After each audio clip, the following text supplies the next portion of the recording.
What's up, guys? I'm BTC.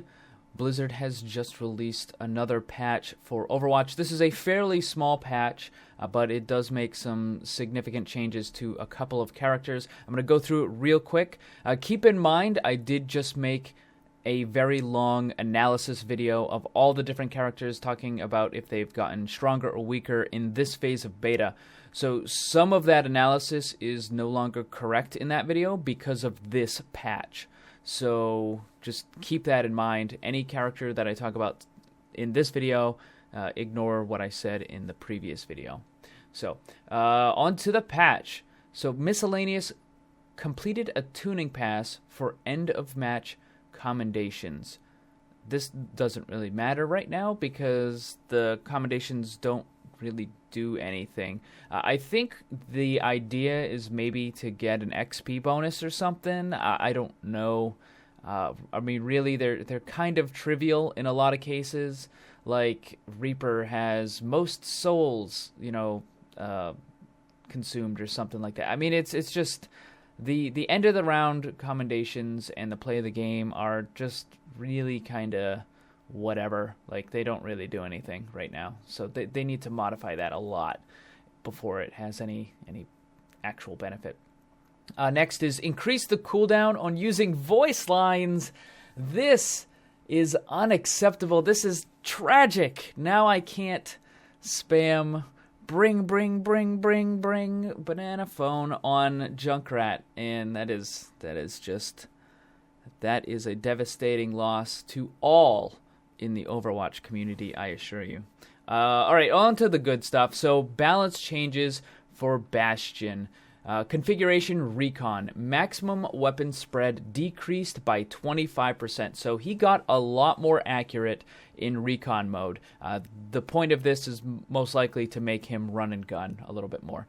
Configuration Sentry no longer gains any armor bonus, and all changes to bullet damage made in February 9 beta patch have been reverted.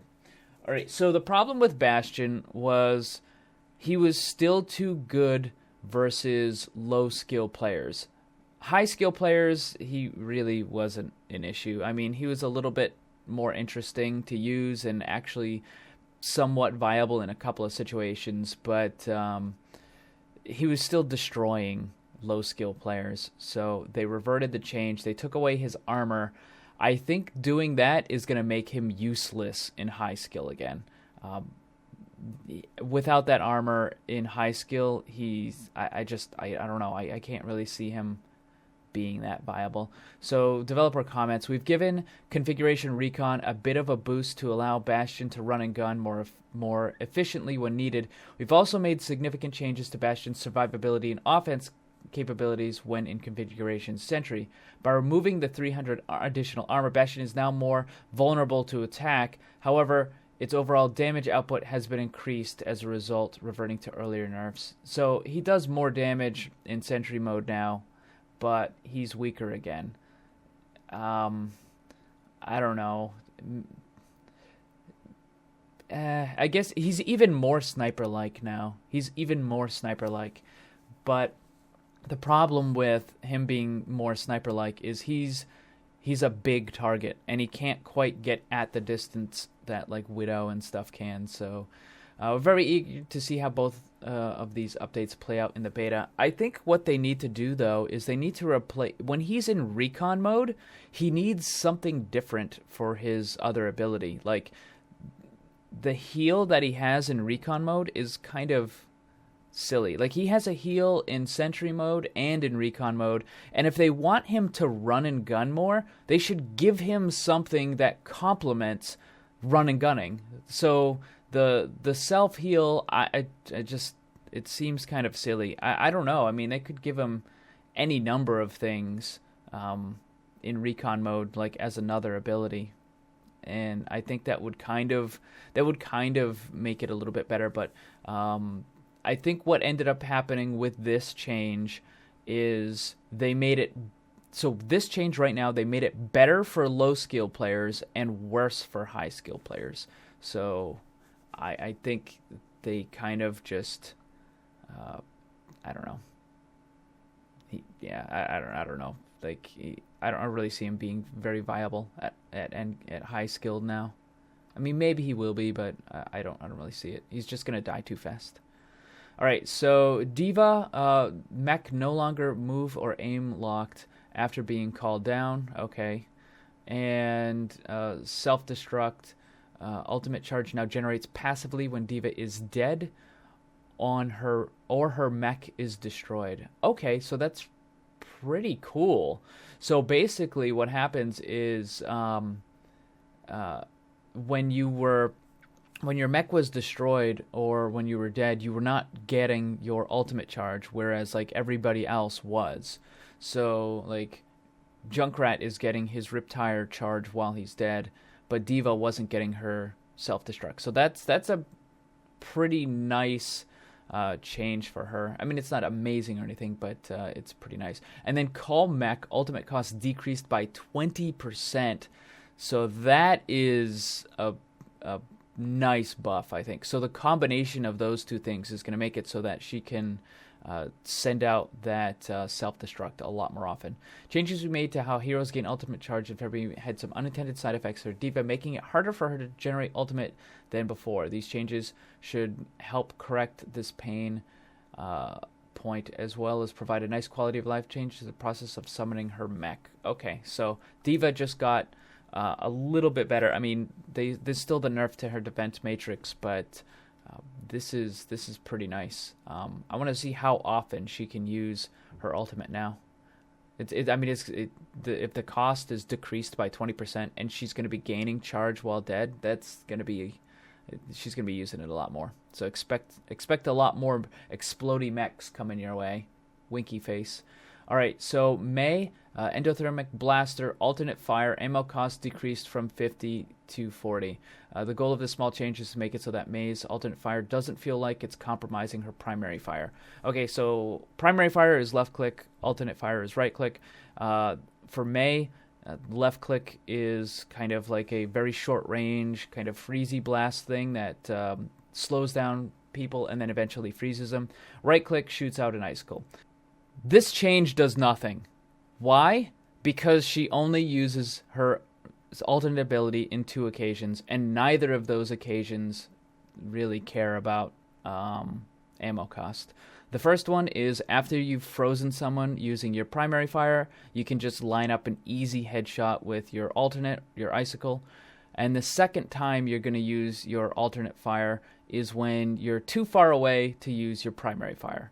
So the biggest benefit to this, maybe, is that she doesn't have to reload before she does the right-click headshot, or maybe she can just spam icicles at distance a little bit more before having to reload. That's it.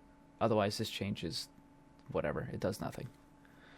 Mercy, Guardian Angel, can no longer target the souls of dead allies. Alright, so basically the deal with this, if you can see the change cause of the feedback from players, no, they accidentally targeted a dead ally, blah, blah, blah. Basically, you were like accidentally targeting dead allies to heal, and it wasn't actually doing anything. It was just kind of a mess. So they reverted it, and now you shouldn't accidentally heal dead allies, which did nothing. Alright, so next, Torbjorn. Turret bullet damage decreased from 16 to 14. Turret repair amount decreased from 100 to 50 per swing. Rivet gun maximum ammo decreased from 20 to 18. Alternate fire cost decreased from 5 to 3. Torbjorn's turret currently feel a little too powerful. That's not correct at all. They were not too strong. That's absolutely wrong. So to start, we're taking away some of their power as well as removing Torbjorn's ability to out-repair reasonable incoming damage. Torbjorn's Rivet Gun is also getting a small boost to allow for more liberal use of alternate fire when needed. Okay, so they kind of nerfed his left click a little bit by giving him less ammo, but they boosted his right click. I don't know. And then they nerfed his turrets. I expect that this is due to the lower skill pool having trouble dealing with Torbjorn. But again, like, it's kind of the same thing with Bastion. They weaken him so that low skill people can deal with him more easily, but as a result, he becomes less useful for high skill. I think that Torbjorn is going to be more viable in high skill than Bastion is, particularly because just because the turret dies doesn't mean the character does, which means you can just set up another one.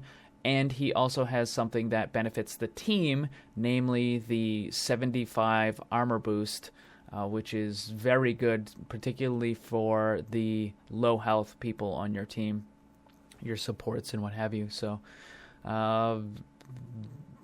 completely disagree with this nerf. It's unnecessary. But next up, bug fixes. We've got fixed several in-game locations in which it was possible to use Tracer's blink ability to exit intended play space. Shout out to Skill Capped. Fixed an issue when blue-colored effects would sometimes get stuck on screen. Fixed the crash that could happen when opening loot boxes. Fixed several client and server-side crashes. Heroes fixed an issue causing Yada to receive more credit. Blah blah blah. No cares. Projectiles will now appear to line up more correctly with targets when viewing a player in spectator mode.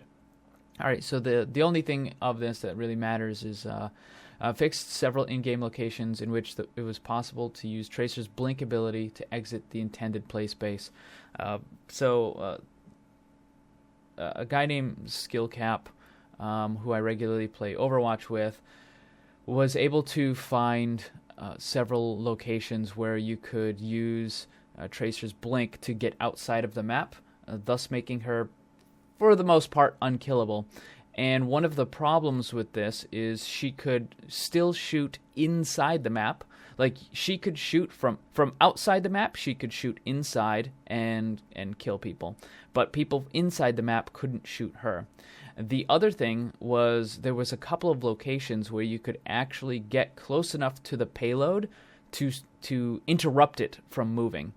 And because nobody on the other team could actually deal with you, you could stall the game and effectively win by just having a Tracer stand outside the wall and stop the payload, stop the cart or whatever from moving. So the only way that the offensive team could possibly deal with it is to either send their own Tracer into the walls to kill the defending Tracer, or they could use something like Hanzo's ult that goes through walls, and they could use that to kill the Tracer. But if the other team didn't even know that there was a Tracer in there, then there was nothing they could do, and they would just lose. So anyway, so all that got fixed. So that's it for the patch. A pretty small one. Guys, check out the channel for more Overwatch content, patch review analysis, highlights, funny stuff, all that good crap. Thank you for watching. Hope you enjoyed it. Remember, always blame the controller because it's never your fault.